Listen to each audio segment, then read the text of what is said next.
Jonathan Graves on week 1 of our basketball tours, taking you on some of the basketball camps around our area. The first one I went to, the reason I went to is Stacey Palmore's Shoot for the Stars basketball camp. This is where I became a basketball player, got some of my fundamentals going here. But Stacey, talk to me a little bit about what the camp holds for you this year. You know, it's always good to come back, being from Greenwood, and it's an opportunity to just come back and give back, and just trying to tighten up some of the kids' skills and just give the parents a break since they got out of school. But more or less just giving back to the community, and I feel good about doing it every summer.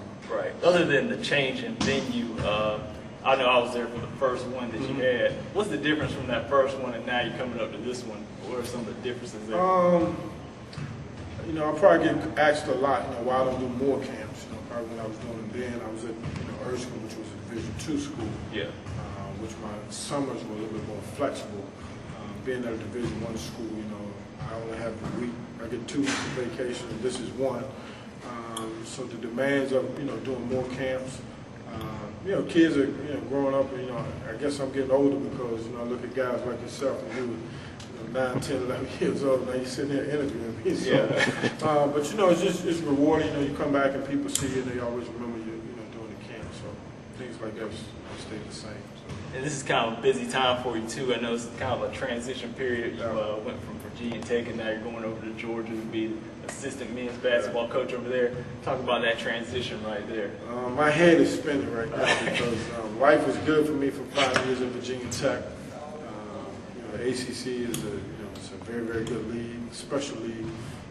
So I had to take something special like the University of Georgia for me to leave Virginia Tech. Transition-wise, right now, we didn't have any scholarships available at Virginia Tech for the class of 2010. We had a kid committed. Georgia, we got to hit the ground running. And I recruited Atlanta a lot. That's probably one of the reasons why I got hired. As soon as I can sell a house in Virginia, buying one in Georgia won't be a problem. So, but right now I'm living in a hotel, and that's getting old right now. So I've been in there about 30 days. So I'm just chopping at the bit to try to buy a house. Looking at the ACC, moved from the ACC to the SEC.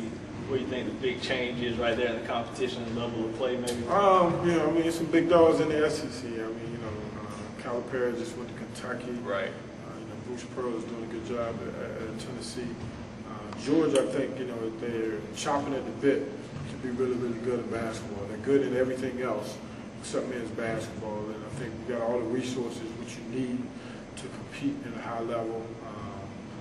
Atlanta is loaded with players. The state of Georgia is loaded with players, so we could, be fortunate enough to get 1 or 2 of those guys out of every year. I think we could get it going in the right direction. Right. You also, you're talking about giving back to the community. You're not only doing this basketball camp, but you also have that day camp I think you do at Piedmont Tech. You did it a few years back. I did a mentoring program. I didn't do it last year because it's time conflicts. But it was just a mentoring program where, being a Division I coach, I see so many times things and opportunities that are out there for people to take advantage of. And I think a lot of times it just falls by the wayside, like SAT, ACT in terms of sliding scale, financial aid workshops. So I just felt compelled to do it, and I had a good turnout for it, and I'll probably resume doing that next summer. But it's good, just a way to get back. It was free 1-day workshop, and for those that attend, I think it was worthwhile for the time. Right. Now looking at it, I'm gonna be going all over the community, going to all these different basketball camps. You got one over here in Lander, one over here in 96.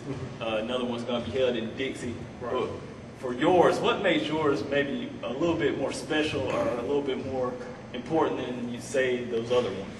I don't necessarily know if mine is more important. I think anytime a kid gets an opportunity, or anybody gives an opportunity to give back to a community, but maybe mine is a little bit more special because I'm from here. Right. I think this is year, I lose count.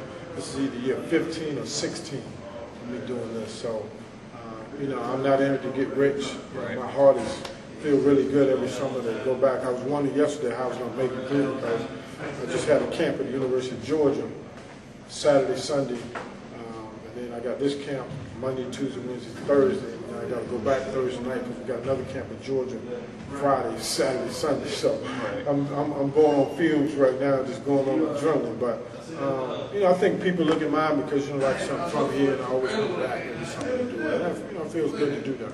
Right. Now, talk a little bit about this, I think the recruiting season in college basketball. Is that after you do this camp probably? Well, for me and my job, it never stops. Never stops. It never stops. The point where I can actually go out on the road is July. Okay. We'll go back out on the road in July, and we'll be out, I think, July 6th through the 15th, and then we're in for like 8 days, and go back out from July 22nd to the 31st. So I'll be Georgia, South Carolina, North Carolina, Florida, Vegas, California, Phoenix, you know, you name it, I'll be there. So I have a lot of frequent flyer miles. Yeah. Last question. If there was one thing that you want each and every one of your campers to get out of this camp this week, what would that be and why?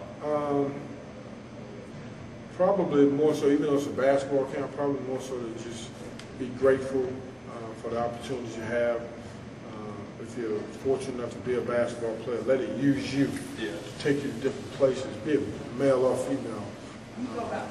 And then ultimately, you know, my biggest question to them is, if you're fortunate enough to make it, don't forget where you come from. Right. You know, always come back, because there's going to come a time where I'm going to be too old to be doing this. So, you know, I love to be able to pass the torch along to somebody else, not for necessarily recognition or prestige or anything like that, but just to continue to pass on the torch and reach back and give back. And I think that the community needs that. So I think the one thing I always remember you telling us, you know, even at first basketball camp, you said at the end of this one today, you got to pass basketball. I mean, at such a young age, it's kind of hard to teach these kids to actually make that extra pass. I think, you know, from a game perspective, you know, now with the internet and with TV, you know, everybody going. It's funny you said that, because just in the camp, and I just told those guys, you know, everybody wants to score. Yeah. Everybody wants to be the next LeBron James or Kobe Bryant. And we just did a camp down in Georgia, with I can't say the kid's name, but Antonio Davis' son was in our camp. And I spent some time with him when he was on our campus the other day, actually yesterday. He played 13 years in the NBA. And, you know, he said it wasn't based on his shooting. Right. Just his toughness, his rebounding, blocking shots, and more or less than anything else, just listening. And one thing he said, I butted heads with Larry Brown my first couple of years. He said, but after that, you know, he realized that, hey, he just wants to coach me. He's played 13 years in the NBA. I mean, he signed for some big contracts, so, you know, if he had an opportunity. And but a lot of times, you know, kids, they want the things that are shown on ESPN. You know, getting a charge, blocking shots, diving on the floor for loose balls. Those kind of things, those things are not glorified on ESPN. You know, dunking over somebody, shooting a three, talking junk to somebody. Those things are glorified on TV. So kids see that, and they automatically want to be a part of it. But that's not the only way that you can make it. You know what I mean? So. Well, Stacey, I appreciate it. I appreciate the time, man. Thanks you guys for having me. Thanks for the love. All right. And any last closing thoughts on something about that we need to know about Shoot for the Stars? I know you got the big showcase game coming up on Thursday. Yeah, the kids are playing now. The councils probably won't play because we got so many kids this summer. Right.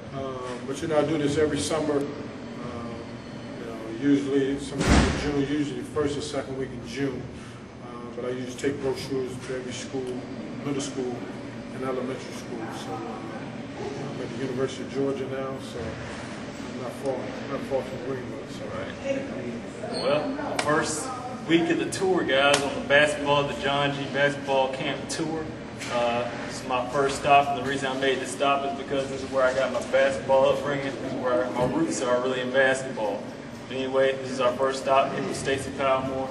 My name is Jonathan Graves. I'm with GreenwoodTodaySports.com, and I am out. Appreciate it.